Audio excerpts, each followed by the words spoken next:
नमस्कार। आज मैं आपके साथ हिमाचल प्रदेश के समकालीन कवि श्री गणेश गनी जी के रचना कर्म के बारे में बात करने वाली हूँ।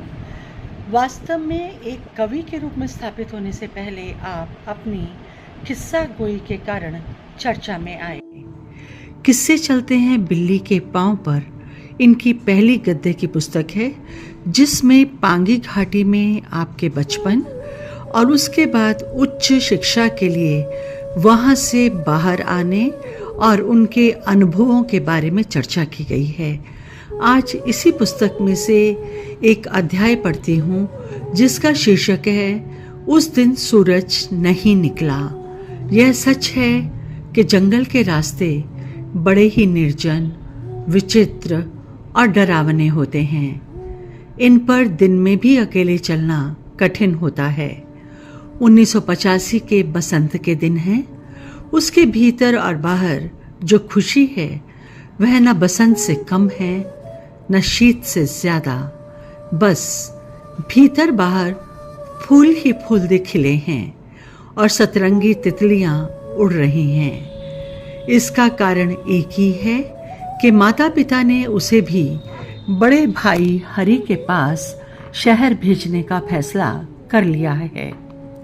अब हर रोज पाठशाला पहुंचने के लिए देवदार के एकदम घने जंगल के बीच से 4 मील ऊबड़ खाबड़ पगडंडी पर चलकर जाने के दिन हवा होने वाले हैं।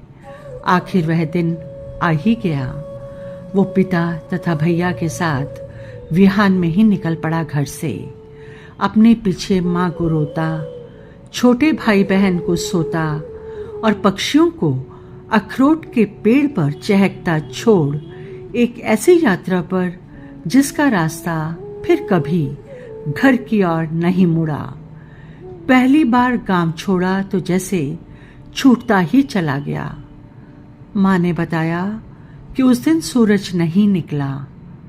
आकाश बादलों से ढका रहा। विविध भारती पर भोर सुहानी कार्यक्रम प्रसारित नहीं हुआ।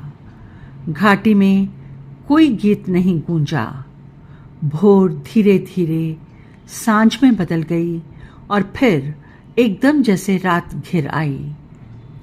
वे पांगी घाटी के अपने गांव शौर से लगातार चलने पर रोहतांग पार कर कुल्लू से होते हुए तीसरे दिन चंबा पहुंचे।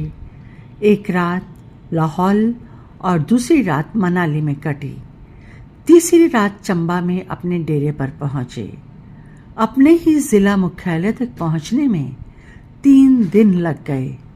इस दौरान उसने पहली बार गाड़ियां देखी और पहली ही बार बस में सफर किया।